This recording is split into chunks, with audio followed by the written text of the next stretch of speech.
Assalamualaikum warahmatullahi wabarakatuh. Para pemirsa di seluruh tanah air Nusantara dan untuk bagi yang agama lain kami ucapkan selamat pagi.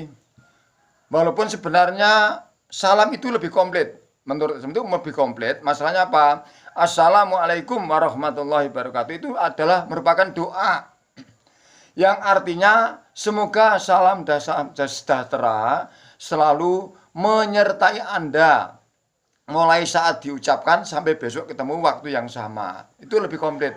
Itu merupakan doa.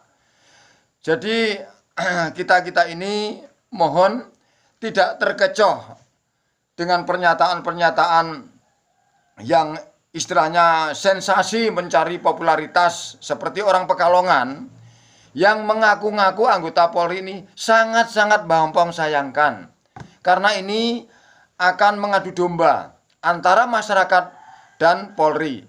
Padahal aslinya Polri itu menjalankan tugas sudah baik, ya. Berhubung ada oknum-oknum yang kadang-kadang melakukan hal-hal yang tidak benar, tapi oknum. Bukan langsung menyebut itu Polri, jangan salah. Kita harus sadar, kita juga banyak kesalahan. Yang namanya Polri juga manusia. TNI manusia. Kita semua. Kalau kita mau mengorek diri sendiri, ini dikoreksi dulu. Karena ada keterangan, selamatkan dirimu. Selamatkan dirimu dan keluargamu dari ancaman api neraka. Artinya, kalau kita saja belum selamat, kenapa harus orang lain dikoreksi dulu? Jadi ini saya sifatnya menjawab atau meluruskan permasalahan yang ada di Pekalongan. Itu dia mengatakan dia anggota Polri. Polri itu pakai pakaian dinas baru bisa disebut Polri dan menunjukkan kartu anggota. Jadi itu kalau mungkin bajingan juga bisa, kalau Mbak mengatakan itu bajingan alasannya menjadi anggota Polri, nanti bisa mendelik-delikkan Polri. Jadi untuk saudara-saudara kita lebih-lebihnya dari anggota FPI tidak perlu itu ditanggapi secara emosi, tidak perlu. Karena kalau memang itu benar orang itu anggota Polri ataupun yang membuat sensasi miring, itu merupakan ujian bagi para pejuang-pejuang FPI. Saya tahu soalnya kinerja FPI dan visi misinya itu sangat saya paham di sana itu. Tidak ada yang namanya Habib Rizik menyuruh orang untuk keras dan sebagainya. Tidak, pasti ada peringatan dahulu. Niatnya menyelamatkan untuk seluruh bangsa Indonesia agar selamat dari ancaman Allah. Karena bala dan bencana datang itu datangnya dari orang-orang yang perbuatannya selalu menegakkan kemungkaran, kemaksiatan, contohnya seperti orang-orang minum. Ini sering saya jumpain.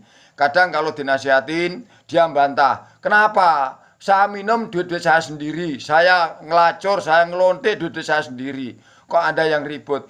Itu memang jawabannya benar secara individu, duitnya sendiri. Tapi demi mengantisipasi datangnya bencana atau adab dari Allah, ini tidak akan datang kalau tidak dari ulah manusia. Lah manusia ini tidak menyadari kalau dia ini diibaratkan seperti kerikil atau gabah yang kelewatan di beras. Beras ini ibaratnya orang-orang yang tidak berbuat dosa, dan kerikil ataupun gabah ini ibaratnya orang-orang yang selalu menyebar kemaksiatan atau melakukan kemaksiatan. Kalau kepingin dibersihkan oleh Allah nanti kita ke surga, itu harus diproses dulu. Contohnya mau dibikin nasi biar bersih, itu beras nanti diinteri. Kalau bahasa Jawanya itu ditapeni. Ini ibarat gempa bumi. Lah yang kena tidak hanya kerikil dan gabah, tapi berasnya juga merasakan betapa sakitnya gempa bumi. Masih kurang percaya, diingatkan oleh ulama, terus diingatkan oleh teman-teman yang paham masalah itu, diingatkan oleh para habaib, tidak percaya malah ngeledekin ya.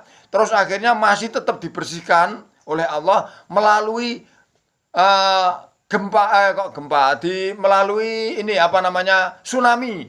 Jadi seperti beras yang dimasukkan dalam panci dikasih air itu diupiak terus, itu namanya tsunami, peringatan bagi kerikil dan gabah ya.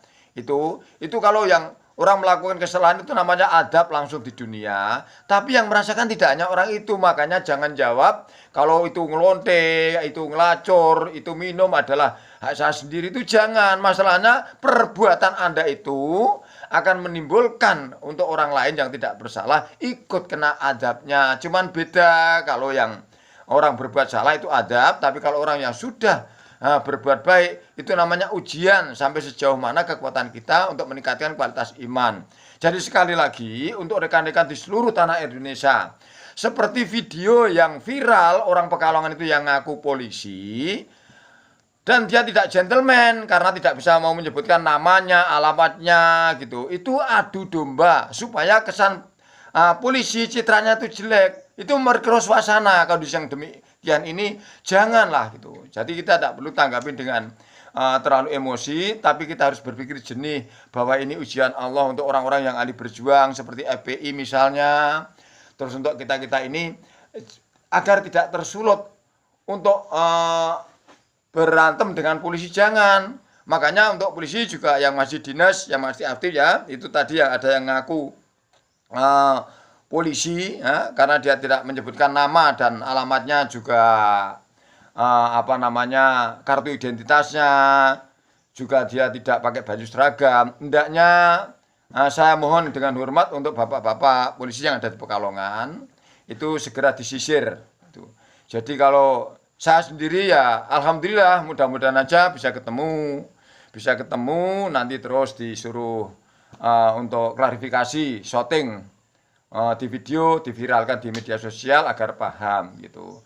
Karena itu tadi kalau kita itu selalu membiarkan kayak gini masuk bagian dari kemungkaran gitu. Jadi jangan sampai mudah diadu domba terus. Maaf, bukan berarti saya membela polisi, bukan. Tapi paling tidak kita introspeksi, kita juga banyak salah. Jangan selalu mengoreksi kesalahan orang lain terus, jangan. Gitu. Karena ada keterangan selamatkan dirimu. Dirimu itu selamatkan dulu dan keluargamu juga baru melebar atau meluas ke seluruh tetangga dan seluruh dunia. Kalau dirinya sendiri masih banyak dosa, kenapa harus orang lain yang dikorek? Jadi untuk saya mengajak untuk seluruh komponen bangsa yang ada di Indonesia, marilah kita jangan mudah diadu domba. Apalagi dipecahkan dengan TNI Polri. Ini semua tugas, sistemnya kan tahu sendiri. Sistemnya itu sudah taat pada atasan.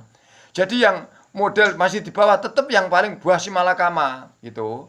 Mau dijalankan benturan dengan masyarakat, tidak dijalankan ini merupakan tugas gitu. Jadi sama-sama yuk menjaga kerukunan agar terwujud ulama dan umarok bersatu. Insya Allah nanti ketemu sesuai dengan doa Robbana atina fid dunya hasanah al-ayah. Jadi kalau mau nikmat di dunia, kita dekat sama orang-orang yang mangku dunia atau para pejabat-pejabat yang ngurusin dunia pada ahlinya. Kita harus dekat. Insya Allah nikmat di dunia sudah saya merasakan. Betapa nikmatnya, walaupun itu tingkatan saya, kenikmatan yang harus saya syukurin pada saat itu ya. Jadi polisi itu dideketin. Kalau ada oknum-oknum yang kurang ajar, jangan nyebut polisi. Itu oknum. Caranya gitu. TNI itu begitu. Sama dengan kita. Kalau salah, jangan terus langsung dikecam. Itu orang Islam jangan. Karena ada 1-2 orang terus disebut semua itu tidak boleh gitu.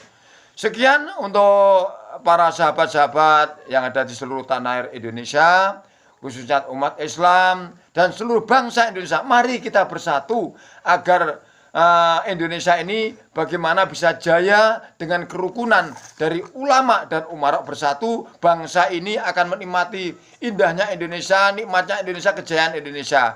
Sekian dari Mbah Ompong Mayong, Jepara, Jawa Tengah, Indonesia. Wassalamualaikum warahmatullahi wabarakatuh.